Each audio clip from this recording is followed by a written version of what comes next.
भीषण हमलों से यूक्रेन के कई शहरों को दहला दिया है। ड्रोन और जंगी जेटों से मिसाइलों की बौछार करने के बाद रूस ने लुहांस्क में जीत का ऐलान कर दिया है। उधर सुमी शहर को पुतिन के 50,000 सैनिकों ने घेर लिया है। पुतिन ने युद्ध में सबसे विनाशकारी हथियार कहे जाने वाले T-95 बम वर्षक को भेजने के सिग्नल दिए हैं। वहीं प्रेसिडेंट ट्रंप ने पुतिन को चेतावनी दी है कि आग से खेलना बंद कर दो।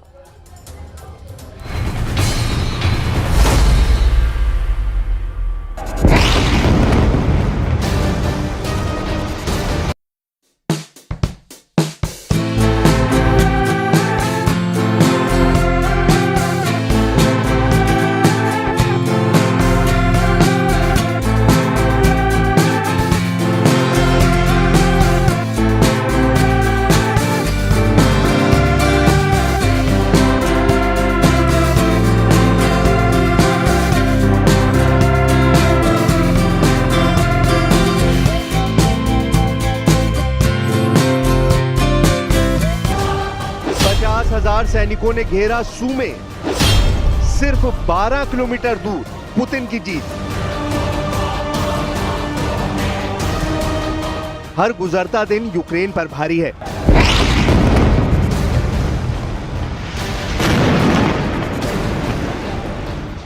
हर अपडेट के साथ ज़ेलेंस्की का हौसला टूट रहा है।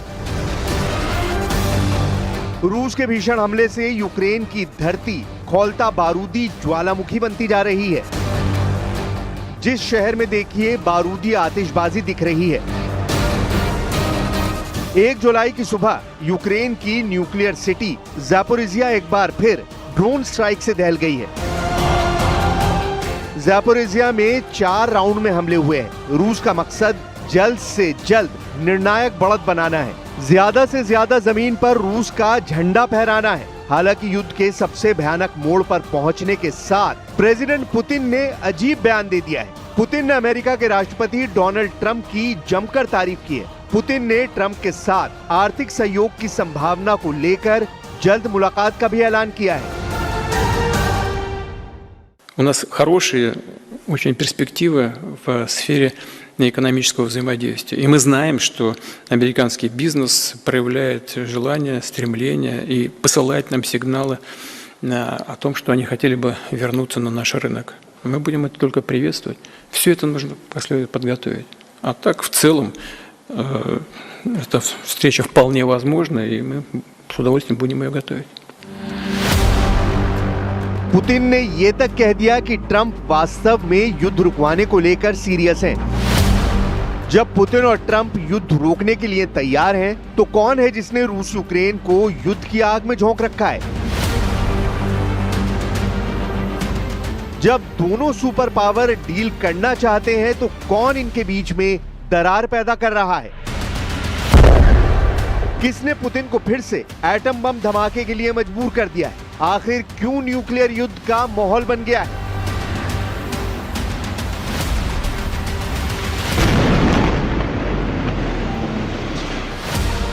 पुतिन बोले ट्रंप साहसी हैं। पुतिन ने ट्रंप को कहा बहादुर लीडर।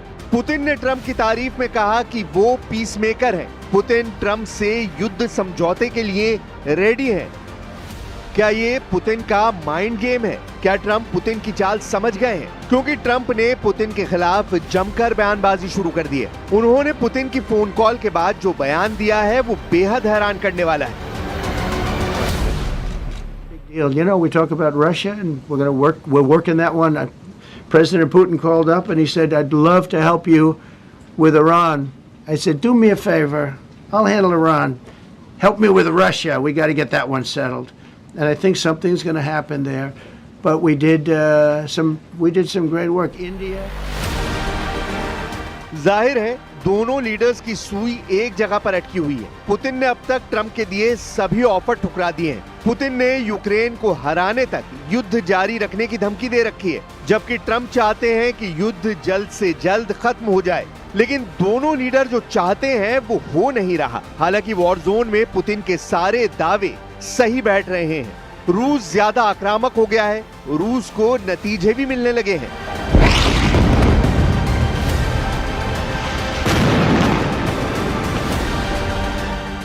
रूस ने यूक्रेन के सूमे को जीतने के लिए 50,000 से ज्यादा रूसी सेना के स्पेशल जवान मोर्चे पर भेजे हैं। पुतिन की आर्मी सूमे से सिर्फ 12 किलोमीटर दूर है, यानी अगले कुछ दिन में सूमे सबसे भीषण युद्ध का गवाह बन सकता है। 29 जून से कुर्स्क में भीषण लड़ाई शुरू हो गई है, जहां अब भी यूक्रेन का कुछ इलाके पर कब्जा है। लुहांस्क में रूसी सैनिकों ने बोरोवा, कुपियांस्क और लायमन की तरफ बढ़ना जारी रखा है। रूस ने लुहांस्क में जीत का दावा किया है। दावा अगर सही साबित हुआ तो लुहांस्क 3 साल से चल रहे युद्ध में पूरी तरह रूस के कब्जे वाला पहला इलाका होगा। वहीं डोनेस्क में रूसी सेना चासिव यार की तरफ तेजी से बढ़ रही है। ज़ापोरिज़िया में रूस का आक्रामक सैन्य अभियान जोर पकड़ चुका है। खैरसोन में यूक्रेन रूस के बीच जमीनी लड़ाई तेज हो गई है।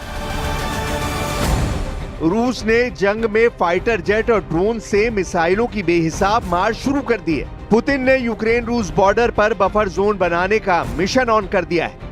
रूस कुर्स्क से यूक्रेन को उखाड़ फेंकने पर सबसे ज्यादा जोर दे रहा है। यूक्रेन के टॉप कमांडर ने दावा किया है कि रूस की रणनीति यूक्रेन की सेना को थकाकर युद्ध जीतने की है, जिसकी काट के तौर पर अब यूक्रेन ने अपनी खुफिया एजेंसी GUR की विशेष कमांडो यूनिट्स को युद्ध में भेजा है।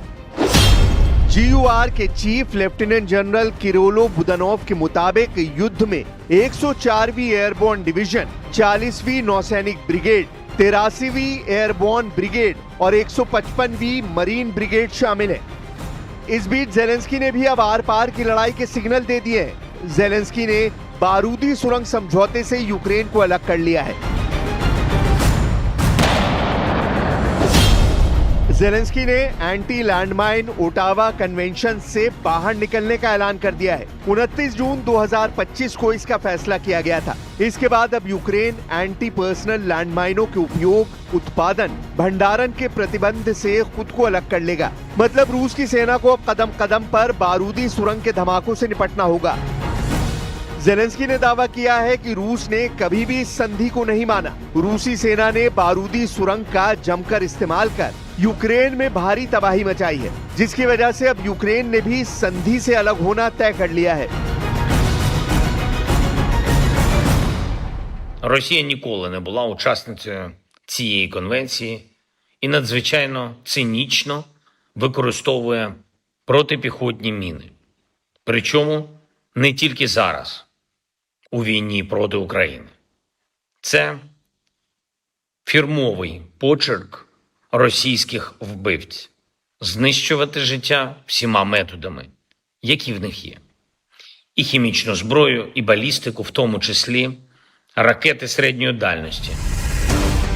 जेलेंस्की जानते हैं कि वो अकेले रूस से युद्ध नहीं जीत सकते। यूक्रेन को अपनी जमीन बचाने के लिए यूरोप और अमेरिका से बार बार मदद मांगनी पड़ रही है, जिससे यूरोपीय देश भी पुतिन के टारगेट पर हैं, खासकर जर्मनी, जिसने यूक्रेन को हथियारों की मदद में तेजी लाने का वादा किया है। पश्चिमी मीडिया रिपोर्ट्स में दावा किया जा रहा है कि पुतिन यूरोप पर हमले के लिए अपने सबसे विध्वंसक बम वर्षकों को इस्तेमाल कर सकते हैं। इसका ट्रेलर पुतिन 2 बार दिखा भी चुके हैं। यूरोप और एशिया पैसिफिक क्षेत्र में पुतिन ने परमाणु बम वर्षक की आसमानी परेड युद्ध के शुरुआती दिनों में दिखाई थी।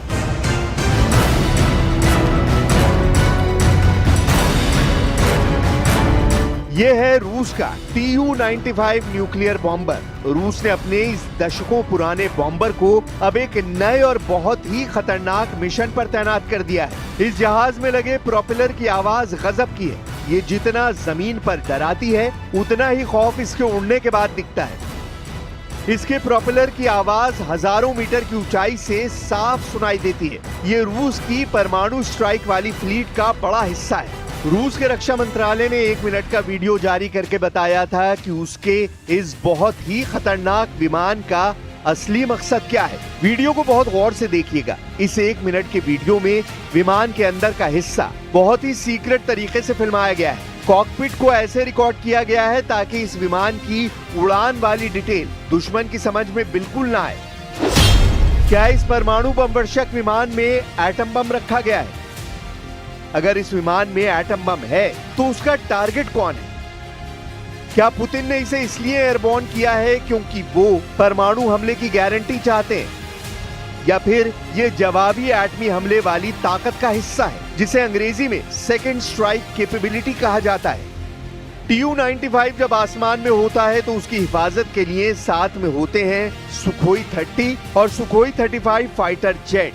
ये दोनों जेट इस विमान को एस्कॉर्ट करते हैं ताकि दुश्मन के विमान रूस के इस बमवर्षक से दूर रहे। आप इसे पुतिन के आसमानी बॉडीगार्ड भी कह सकते हैं, जो किसी भी हालात के लिए हमेशा तैयार रहते हैं। इनकी एयर टू एयर मिसाइल साफ देखी जा सकती है, यानी ये दुश्मन के विमान को मार गिराने के लिए पूरी तरह तैयार है। पूर्वी रूस के सीक्रेट एयरबेस से शुरू हुई इस खतरनाक उड़ान का अंजाम क्या होगा कोई नहीं जानता, लेकिन ये जहाज जहां से गुजरेगा उसकी कुछ जानकारी मिल गई है।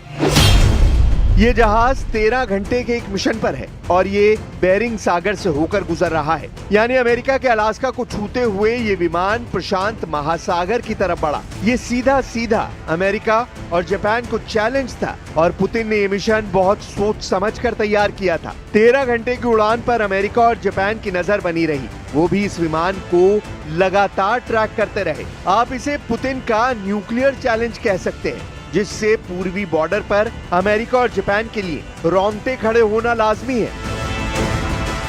इसके बाद बारी आई रिफ्यूलिंग की, क्योंकि टेक ऑफ के बाद लंबी दूरी के मिशन के लिए विमान को और ज्यादा ईंधन की जरूरत होती है। इसलिए टंकी को टॉप अप करने के लिए आगे पहुंचता है रूस का टैंक विमान IL-78 और फिर उसमें से निकला पाइप Tu-95 के रिफ्यूलिंग पॉट से जुड़ जाता है और शुरू हो जाती है आसमान में ही रिफ्यूलिंग।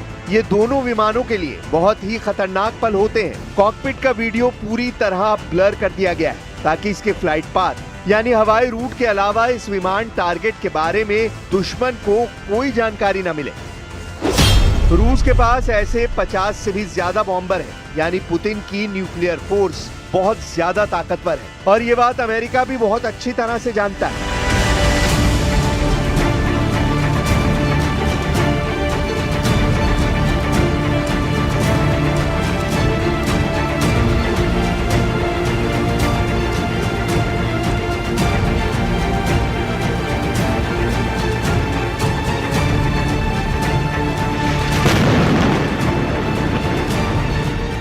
रूस अब तक यूक्रेन में बिजी था, लेकिन अब उसने अपने पर फैलाने शुरू कर दिए हैं। यूक्रेन के बाद बाल्टिक देश, फिर यूरोप में रूस के दुश्मनों को पुतिन से टकराना पड़ सकता है। जाहिर है रूस को जितना दूर युद्ध लड़ना पड़ेगा वो उतने ही विनाशकारी हथियारों को युद्ध में उतारेगा। इसके लिए सबसे कारगर हथियार Tu-95 जैसा लड़ाका है। ये 650 किलोमीटर प्रति घंटे की रफ्तार से उड़ता है और रिफ्यूलिंग के बाद ये 8,500 किलोमीटर के दायरे में ऑपरेशन कर सकता है। ये 15,000 किलो के बम और मिसाइल लेकर उड़ सकता है। इसमें ऐसी मिसाइल लगाई जा सकती है जिसकी रेंज 3,000 किलोमीटर तक है। वैसे 50 बॉम्बर्स का बेड़ा किसी भी देश को एक झटके में एटमी धमाके से राख कर सकता है।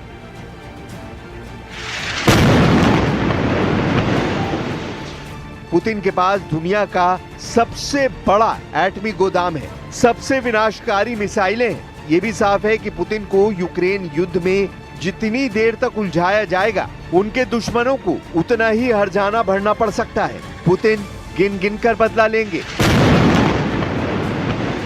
जरूर लेंगे, इसकी गारंटी वो खुद ले चुके हैं।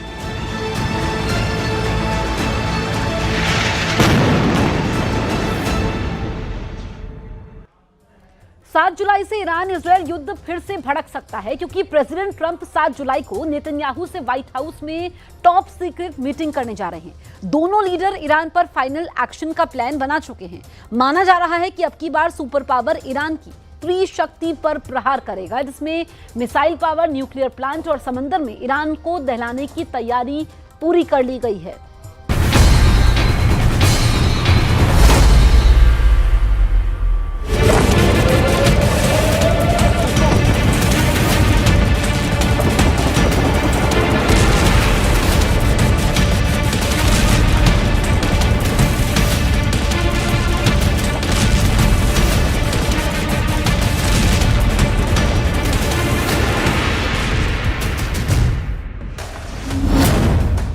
ईरान में नई तबाही का अलार्म सुनाई देने लगा है।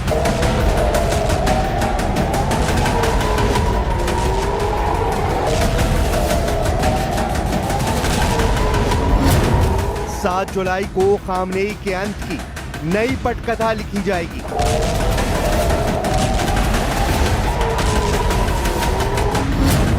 व्हाइट हाउस में ईरान की बर्बादी का नक्शा फिक्स हो चुका है।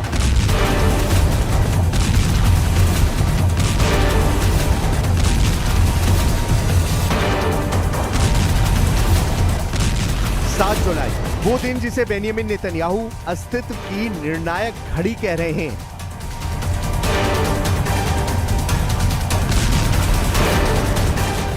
वॉशिंगटन में ट्रंप और नेतन्याहू आमने सामने होंगे, लेकिन मकसद कूटनीति नहीं, फाइनल एक्शन है। इजराइल की वॉर मशीनें एक्टिव मोड में है।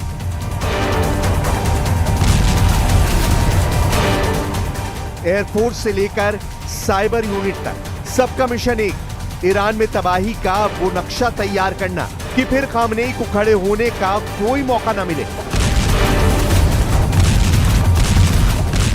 और ये तैयारी इजराइल किस लिए कर रहा है, इसे इजराइल के पीएम नेतन्याहू के ताजा बयानों से समझा जा सकता है।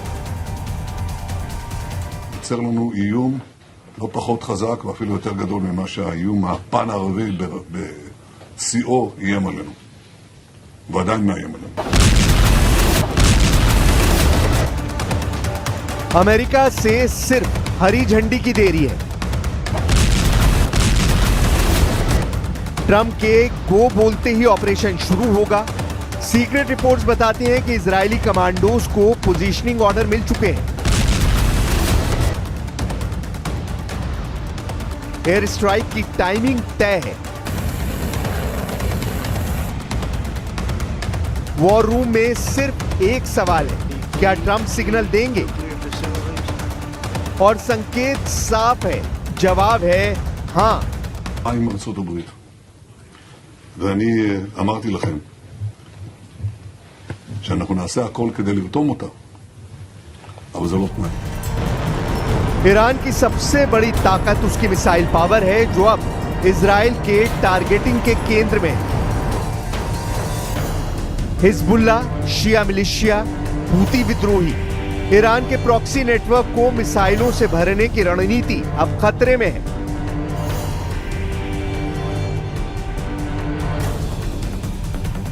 इजराइल ने पहले ही ईरान के rocket launch base, ballistic units और ड्रोन फैक्ट्रियों की सूची तैयार कर ली है। ऑपरेशन का पहला फेज डीप स्ट्राइक कहलाएगा, जहां 72 घंटों में दर्जनों लोकेशन ध्वस्त की जाएंगी।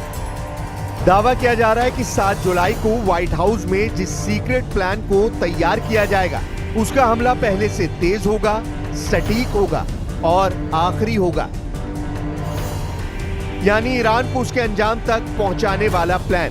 और ये खतरनाक प्लान इजराइल बना रहा है, क्योंकि उसे ईरान की साजिशों का अंदाजा हो चुका है।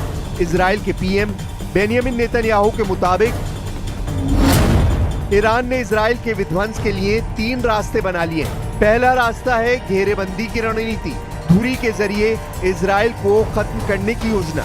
दूसरा रास्ता है मिसाइल जखीरे के जरिए इजराइल को तबाह करना। और तीसरा है परमाणु हथियारों के जरिए इजराइल की बर्बादी। यानी इजराइल संभावित खतरे को लेकर पूरी तरह हाई अलर्ट मोड पर है। और अब इसी खतरे का अंत करने के लिए 7 जुलाई को व्हाइट हाउस में बहुत बड़ी मुलाकात होने जा रही है। הם בנו בעצם 3 מסלולי השמדה. אחד, טבעת החנק. תוכנית להשמדת ישראל באמצעות הציר. השני, תוכנית להשמדת ישראל באיום טילאי.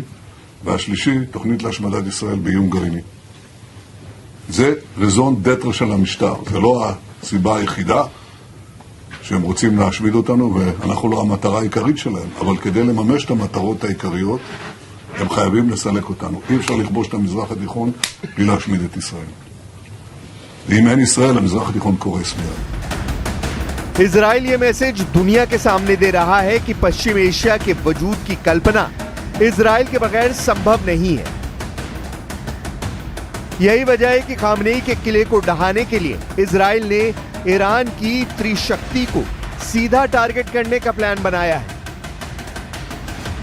सीक्रेट रिपोर्ट्स बताती हैं कि इजराइल इस बार पहले से भी ज्यादा बड़ा हमला ईरान पर कर सकता है, जिसमें इजराइल के निशाने पर एक बार फिर ईरान की न्यूक्लियर साइट्स, मिसाइल तकनीक और समुद्री शक्ति होने वाली है, क्योंकि यही वो रास्ता है जहां से ईरान लगातार अपनी हेकड़ी दुनिया को दिखाता रहा है।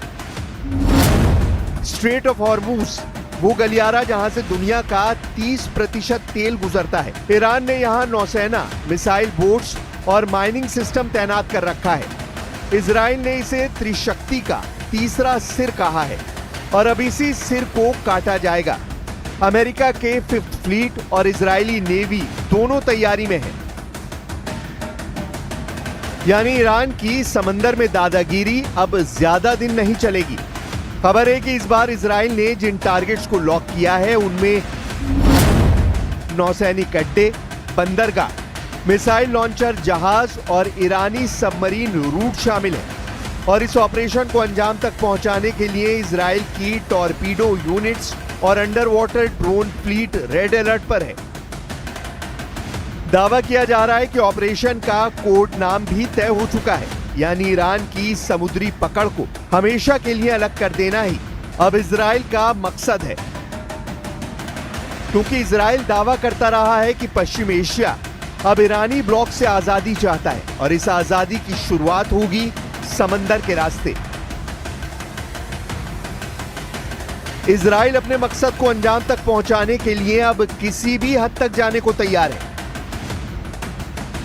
यही वजह है कि ईरान के लिए नए हमले की प्लानिंग के लिए तैयारियां भी बड़ी हो रही हैं। זה לא היה מתאפשר ולא הפעולה העצימה והמעולה שתירשם בדפי עמנו, ולדעתי יירשם בתולדות העולם, בוודאי בתולדות הצבאות, שלדעתי כולם יבואו ללמוד. יש לזה גם השלכות גדולות לכלכלה שלנו, אנחנו כבר מרגישים את זה.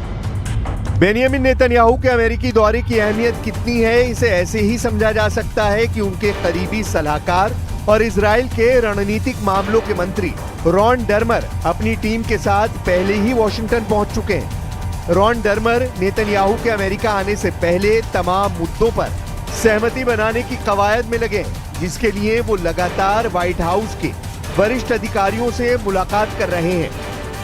Well, I know that Mr. Dermer is in Washington this week to meet with senior officials here at the White House. I also know that this administration is in constant communication with Israeli leadership, and the president himself speaks frequently, as you know, to Prime Minister Netanyahu. But this has been a priority for the president since he took office, to end this brutal war in Gaza.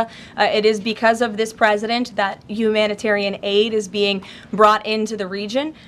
It's heartbreaking to see the images that have come out from both Israel and Gaza throughout this war, and the president wants to see it end. He wants to save lives, and however, the main priority for the president also remains to bring all of the hostages home out of Gaza. As you know, his tireless effort has brought home many of the hostages, including all of the American hostages who were held there. So he wants to see both things happen, and we're continuing to work very hard to do those things. 7 जुलाई को Trump और Netanyahu के बीच होने वाली मुलाकात पर दुनिया की नजरें इसलिए भी टिकी हैं क्योंकि ईरान की न्यूक्लियर साइट पर प्रहार के बाद 4000 किलोग्राम यूरेनियम का कोई अता पता नहीं है। दावा किया जा रहा है कि ईरान ने हमले से पहले ही न्यूक्लियर साइट्स पर मौजूद संवेदनशील सामग्री को अंडरग्राउंड कर दिया था। इसीलिए आशंका जताई जा रही है कि ईरान अब और ज्यादा गुपचुप तरीके से अपने न्यूक्लियर अभियान को आगे बढ़ा सकता है।